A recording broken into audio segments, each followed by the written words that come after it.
Os tempos estão mudando, galera do mundo das lutas. À medida que o MMA cresce em popularidade e em potencial para fazer dinheiro, mais e mais as pessoas ficam de olho no que acontece no nosso mundinho. Toda essa atenção significa que algumas coisas revolucionárias podem acontecer muito em breve, sendo que já tem coisa ganhando espaço nos bastidores. O MMA ainda é um esporte jovem que não foi devidamente testado desde que explodiu em popularidade nos últimos anos, roubando o bordão de Michael Bisping, acredite em mim, o MMA vai parecer muito diferente do que é atualmente daqui a uma década. Então no vídeo de hoje nós vamos dar uma olhada nas 10 maiores mudanças que provavelmente veremos no futuro, novidades essas que virariam o esporte de cabeça para baixo, com transformações drásticas. Então já deixa o like e se inscreve no canal, eu sou o Coutinho da MMA no Ponto e aqui vão 10 novidades que transformariam o MMA para sempre. Número 10, o fim do corte de peso. Imagine se da noite pro dia quase todos os campeões do UFC fossem obrigados a abrir mão de seus títulos, parece impossível, mas isso com certeza aconteceria se o corte de peso fosse proibido de acontecer da forma que rola hoje.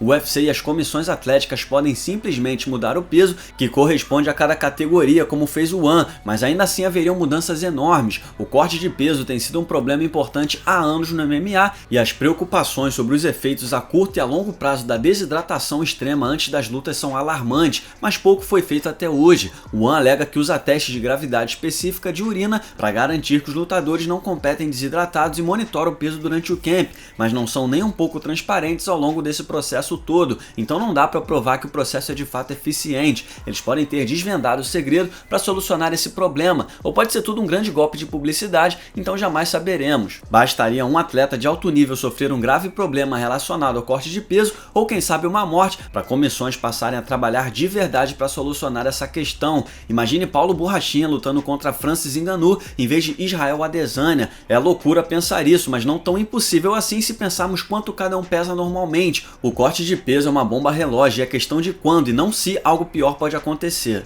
Número 9, mega escândalos nas apostas. Faz apenas 4 anos que Tae Hyun Ben foi condenada a 10 meses de prisão na Coreia do Sul por participar de um esquema de combinação de resultados. Talvez você não tenha ouvido falar dessa história, provavelmente porque foi uma luta tão pequena e o lutador tenha dado para trás na hora H, e por isso essa polêmica não ganhou destaque maior no noticiário que cobre o UFC. Tudo aconteceu no UFC Fight Night 79 em novembro de 2015. Tae recebeu 92 mil para entregar os 2 primeiros rounds da sua luta contra Léo Kuntz. O esquema gerou uma mudança drástica nas parciais nas casas de apostas imediatamente antes do evento começar, chamando a atenção dos cartolas do UFC. Os funcionários do Ultimate teriam perguntado a Ben sobre isso antes da luta, botando tanto medo no cara que ele acabou vencendo por decisão dividida. A ideia de que tem gente entregando lutas no MMA e o boxe é muito comum, mas raramente não passa de choro em rede social. Mas imagine só se algo comprovadamente ilícito, como na luta de Tae Hyun Ben, acontecesse uma luta muito maior, um main event ou uma disputa de cinturão, com provas concretas de fraude a um lutador indo em cana. Isso abalaria as estruturas do mundo dos esportes. O MMA foi banido poucas décadas atrás e era visto como um esporte antiético, e um escândalo desses colocaria as lutas novamente em maus lençóis com o grande público. Vários políticos provavelmente iriam fazer uma festa, basta lembrar o que rolou no Congresso americano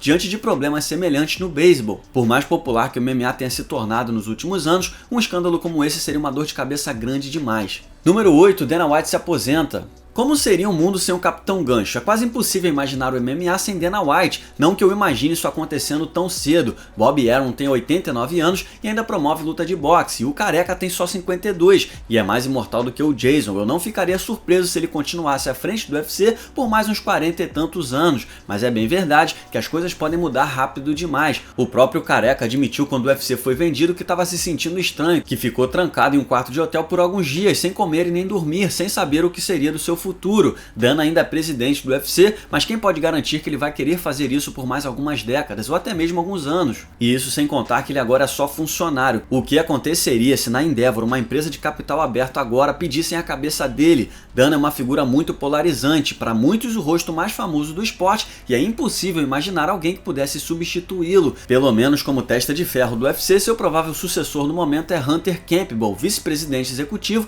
e diretor de negócios do UFC. Conta a imprensa americana que ele é a principal figura nas negociações envolvendo grandes lutadores e qualquer coisa que envolva muito dinheiro e disputas pelo cinturão. E não que o Careca esteja sem moral, mas que Campbell é osso duro de roer nas negociações. Pois é, pelo jeito nada muda mesmo que mude. Mas será que o cara teria peito pra fazer o que Dana faz diante da imprensa? Ame ou odeie, o Dana é incomparável como promotor de lutas no MMA. A atenção que ele atrai na imprensa, a imagem que ele cultivou pro UFC, a celebridade que ele se tornou ao longo dos anos, o UFC continuaria vivo e forte sem o careca, mas talvez não tão interessante. Número 7, morte no octógono. É questão de tempo para acontecer uma morte dentro do octógono do UFC. Eu não estou dizendo que os protocolos de segurança do UFC são falhos, já que a empresa demonstrou ao longo dos anos que a segurança dos lutadores é de extrema importância. As comissões do UFC têm o que há de melhor em termos de equipe médica esportiva. Os árbitros são treinados para garantir que os lutadores não passem do ponto. O MMA é um esporte muito seguro, mas às vezes tem coisas que são totalmente inevitáveis, não só nesse, mas também em outros esportes, como já vimos ao longo dos anos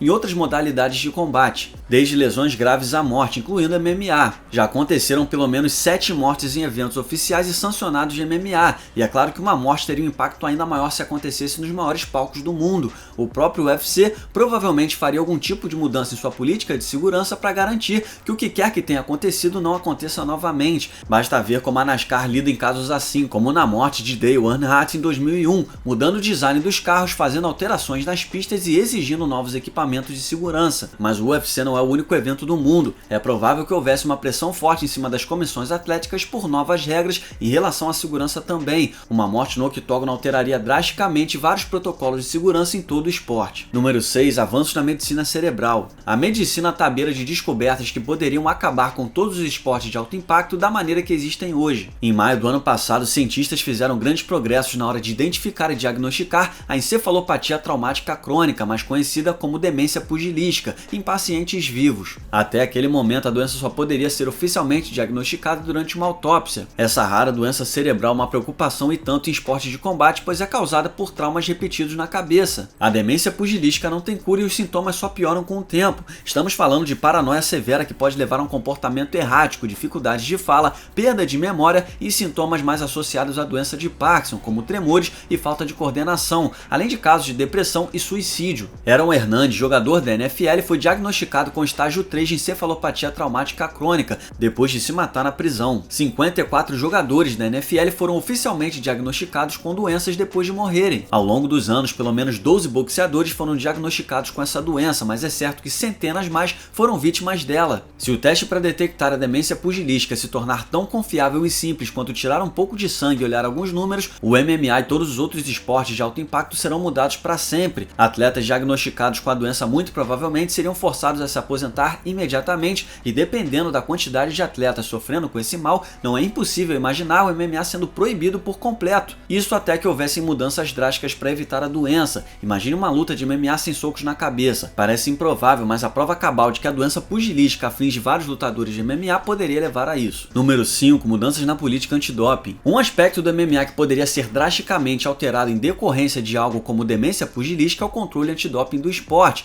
e mais importante ainda, as punições em casos positivos. Os lutadores pegos usando bomba podem acabar banidos para sempre se diagnósticos da doença forçar atletas a diminuir consideravelmente o tempo de suas carreiras. Uma política de tolerância zero não eliminaria a trapaça, mas definitivamente mudaria a cabeça de alguns lutadores sobre o risco de tomar algo versus a recompensa de arriscar a si mesmo. É ruim tomar um puxão de orelha e ter um asterisco no seu legado como é hoje, claro, mas muitos ainda conseguem reconstruir sua imagem. Mas perder de vez a possibilidade de ganhar dinheiro no esporte é algo totalmente diferente. É possível que as coisas caminhem nessa direção no futuro, especialmente se os testes de detecção de demência pugilística avançarem e houver algum tipo de negociação coletiva dos atletas em relação aos testes antidoping. O UFC tem parceria com a USADA há 6 anos e essa relação azedou muito de lá para cá. O que era visto como uma forma de limpar o esporte evoluiu para sérias dúvidas sobre o programa e sua ineficácia em determinados casos. Na maioria das vezes, algum lutador do card preliminar sendo pego por algo, seguido por uma série de desculpas esfarrapadas para justificar o resultado do teste, já que toda hora aparece um caso de suplemento contaminado.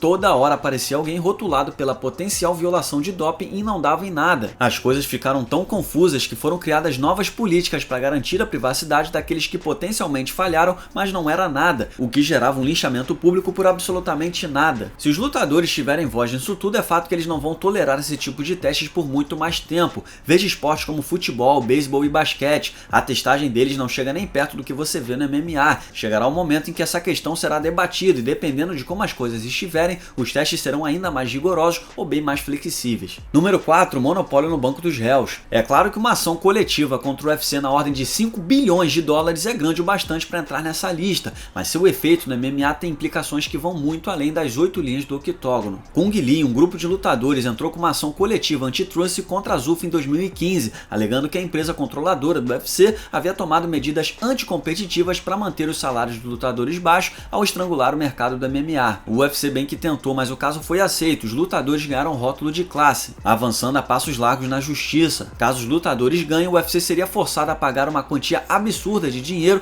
a ser distribuída a todos os lutadores que atendessem aos critérios da classe, ou qualquer um que tenha lutado no UFC de dezembro de 2010 a junho de 2017. Esse caso seria histórico, pois não existem muitos casos semelhantes na história em que os atletas pedem o que os lutadores estão reivindicando. Mas se eles ganharem, além de todo esse dinheiro sendo pago, todos os eventos daqui para frente seriam forçados a aderir à decisão ou sofreriam o mesmo processo, o que significa que as bolsas pagas e os contratos assinados pelos lutadores seriam completamente diferentes dos que rolam hoje. O UFC está tentando evitar a todo custo que o julgamento comece, mas isso só deve acontecer se chegarem a um acordo primeiro. Número 3. Sindicato de lutadores. Já surgiram várias tentativas de criação de um sindicato de lutadores ao longo dos anos. Teve aquele bizarro MMA AA de Bjorn Rebney, que foi um fracasso completo, apesar de ter sido apoiado por nomes como Jorge St-Pierre, Ken Velasquez, Donald Cerrone e TJ Dillashaw. O empresário de superatletas Jeff Boris tentou formar um sindicato de lutadores também sem sucesso. Leslie Smith ainda luta para manter vivo o seu Project Spearhead. Chame de sindicato, associação, negociação coletiva, tudo significa essencialmente a mesma coisa, com o detalhe de que para ser chamado de sindicato nos Estados Unidos, a entidade precisa ser reconhecida pelo governo americano e forçaria os eventos de MMA a cumprir determinadas regras, e é por isso que ele entrou aqui nessa lista. Os esportes são diferentes de qualquer outra linha de trabalho porque os atletas são o produto e o trabalhador ao mesmo tempo, o que lhes dá um poder de negociação muito forte caso se organizem coletivamente. Convenhamos, empacotadores e supermercado poderiam ser substituídos por milhares de outras pessoas em busca de um emprego, mas o que seria do MMA sem os lutadores? Existem muitos lutadores por aí, claro, mas não dá para substituir um lutador de alto nível por alguém pangaré que ninguém se importa. Se os lutadores conseguirem um lugar à mesa para negociar uma tarefa para lá de difícil no MMA, o esporte pode mudar de mil maneiras: salários melhores, contratos mais justos, participações nos lucros, controle antidoping, acordo de patrocínio, uso de imagem, casamentos de lutas. Os lutadores simplesmente teriam força para participar de cada passo da negociação de uma forma coletiva. É impossível prever como isso afetaria o esporte como um todo, mas ambos os lados teriam que ceder em alguns pontos. E é exatamente aí que mora o X da questão, já que ao longo do tempo os atletas não tinham poder algum nas decisões. Número 2. Mudanças na Endeavor. Quando a Endeavor, empresa controladora do UFC, abriu capital em abril, eles usaram parte do capital ganho com aquele IPO para comprar o restante das ações da Zuffa, tornando-os únicos proprietários da empresa. Agora, o destino dela está completamente interligado. Na papelada inicial da empresa enviada aos órgãos de controle de ações, eles listaram entre potenciais riscos para investidores, possíveis processos em caso de concussão, a sindicalização de lutadores e o processo antitrust. Engraçado, né? Acabamos de falar sobre todas essas coisas. Embora a Endeavor tenha 1 milhão de outras empresas além do UFC, o evento de MMA se tornou peça importantíssima no lucro deles. Quando a Endeavor entrou na bolsa em 2021, analistas disseram que grande parte desse sucesso foi devido ao trabalho do UFC durante a pandemia, apesar do ceticismo inicial de abrir capital em um momento tão volátil. E se as ações caírem? Ari Emanuel, CEO da empresa, poderia ser demitido. Ele é peça importantíssima para o UFC, mas poderia rodar caso seja a vontade da maioria dos acionistas? Parece ser impossível na forma com que as ações foram construídas pela Endeavor, mas isso não significa que Ari não tenha que manter seus investidores felizes. Se o UFC estiver dando dores de cabeça, é certo que Emanuel vai fazer de tudo para manter os investidores felizes, já que a promessa é de lucro na casa de 100 milhões de dólares caso as ações permanecessem fortes até 2023. Negócios são complicados e eu não sou especialista, mas com a marca do UFC sendo tão vital para a Endeavor, uma empresa de capital aberto, as coisas poderiam azedar para todos se surgir uma crise no UFC. Número 1. A expansão do Ali Act. Uma grande mudança que pode estar a caminho durante a presidência de Joe Biden é a expansão do Ali Act para o MMA. A lei Muhammad Ali de reforma do boxe foi sancionada em 2000 e reformulou as bases do boxe em uma tentativa de proteger os lutadores e bater de frente com muitas das questões que prejudicavam a legitimidade do esporte. Em 2016, um representante do 2º Distrito Congressional de Oklahoma apresentou um projeto de lei ao Congresso que estenderia a lei às artes marciais mistas, mas fracassou apesar do aparente apoio de democratas e republicanos. Política, né? Vai entender. Não está claro que a expansão da lei significaria para o MMA, já que uma versão futura do projeto de lei poderia ter revisões ao alterações, mas basicamente viraria o esporte de ponta cabeça. Uma grande mudança seria o provável desmantelamento dos títulos de cada evento, já que cinturões seriam sancionados por um órgão central e não por eventos. Bellator contra One contra o UFC, tudo livre, uns lutando contra os outros. Os contratos dos lutadores com as organizações provavelmente seriam limitados a 1 ano, então seria impossível amarrar um lutador a um evento por tanto tempo como acontece hoje. Todas as bolsas teriam que ser totalmente divulgadas publicamente, o que mudaria drasticamente as negociações de contratos. Os rankings seriam o único fator determinante para decidir quem luta por um título e seriam implementados por esse mesmo órgão governamental, sem dar voz aos cartolas e matchmakers. Money Fight em vez de um desafiante justo? Sem chance. E isso poderia matar os eventos da forma que vemos hoje, embora eles provavelmente ressurjam no formato das organizações de boxe de hoje. Não é segredo para ninguém que o MMA ficaria completamente diferente da noite pro dia se uma lei como o Ali Act entre em vigor. E aqui vai um salve para o Tommy Tuhold que escreveu essa lista. Você pode seguir o Tommy no Twitter através do @TommyTuhold. E um salve também para o Thomas Walsh que editou esse vídeo. Você pode seguir o Thomas no Instagram através do @BigBeatVisual. Muito obrigado por assistir, não se esqueça de deixar o like e se inscrever no canal. Nós temos sempre vídeos semanais por aqui. Deixe também o seu comentário sobre o vídeo logo abaixo e siga-nos nas redes sociais. Muito obrigado mais uma vez e até o próximo vídeo.